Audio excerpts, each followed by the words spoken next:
Chapter 1, To Originate. Can you imagine a donkey talking to a man? Strange.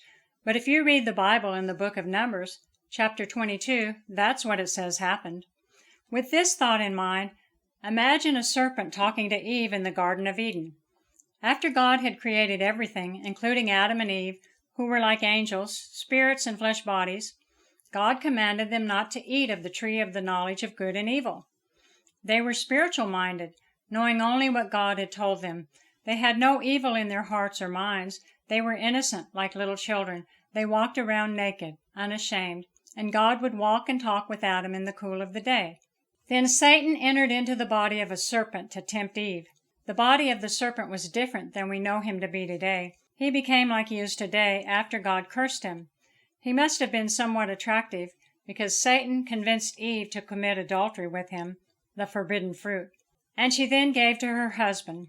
When they partook of the carnal sin, their eyes were open, and they became sensual gods that could recreate life, but now they had hearts and minds that lived after the flesh instead of after the spirit.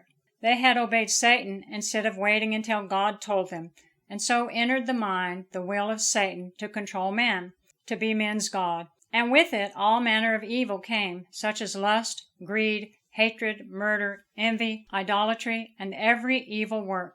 One very telling sign to sex being the sin in the garden is how they sewed fig leaves together to cover their nakedness, to cover their sin. Eating an apple does not cause you to be ashamed of your naked body. Also keep in mind that Jesus was born from a virgin to reconcile us back to God. Lust caused men to fall, and a man born of a virgin caused men to be saved.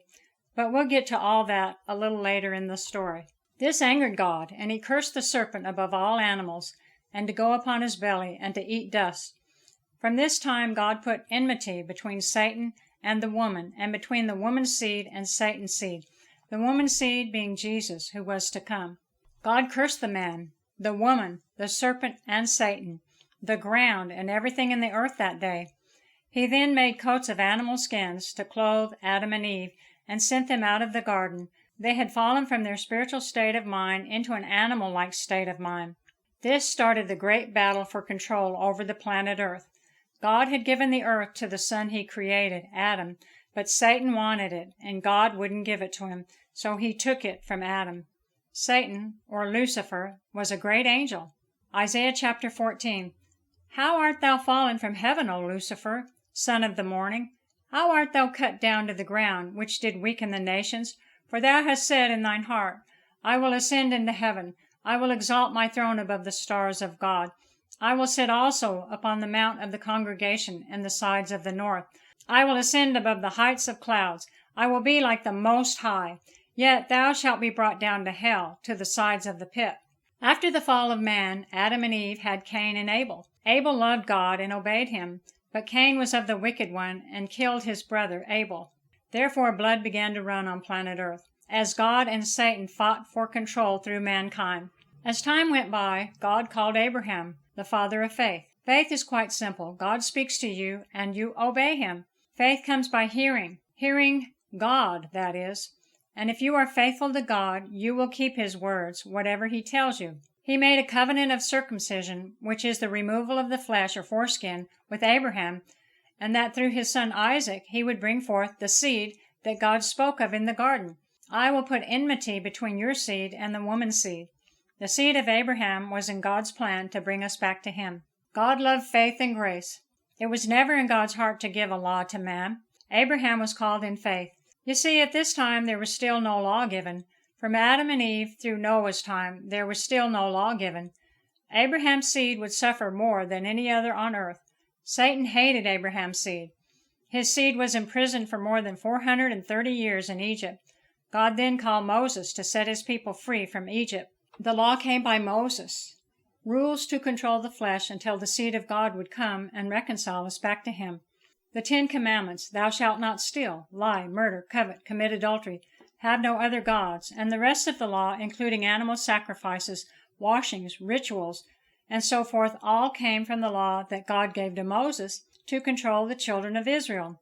All of these things were to them in the Old Covenant. The Old Covenant was full of fleshly types and shadows of what spiritual things were to come from God.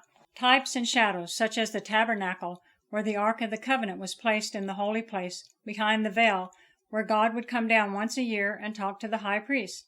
After Israel came into the Promised Land, King David wanted to build a temple, which was later built by his son, King Solomon. The Ark was then placed in the temple. The Ark of the Covenant held the 10 Commandments and had much power. It was the glue of the Old Covenant. It was their foundation. If any man were to touch the Ark unworthily, they would be killed. God would strike them down. Every man was wicked, but the law of God was holy. Any time the law would kill a man, the law was in the right. The law did the right thing. The law was justified because all men were sinners. The law didn't work because it was weak through the flesh. It was given as a schoolmaster or guide until the seed, which is Jesus, would come. We learned through the law that no man could keep it, and that every man had sinned and come short of the glory of God. Abraham's seed was said of God to be as the stars of the heaven, but they weren't shining so brightly until God spoke to a young girl named Mary of the tribe of Judah. He spoke by his angel Gabriel. You will bring forth a son, and you will call him Jesus. God now had a son restored unto him, to replace the one he had lost in the garden. The first man, Adam, was a living soul. The second man, Adam, Jesus, was a quickening spirit. The law was given until the seed would come. This was the man that would be the rock of ages. He was and is the chief cornerstone. He was and is the living word of God, the resurrection, the life, the truth, and the way back home for all who would come and take up the cross.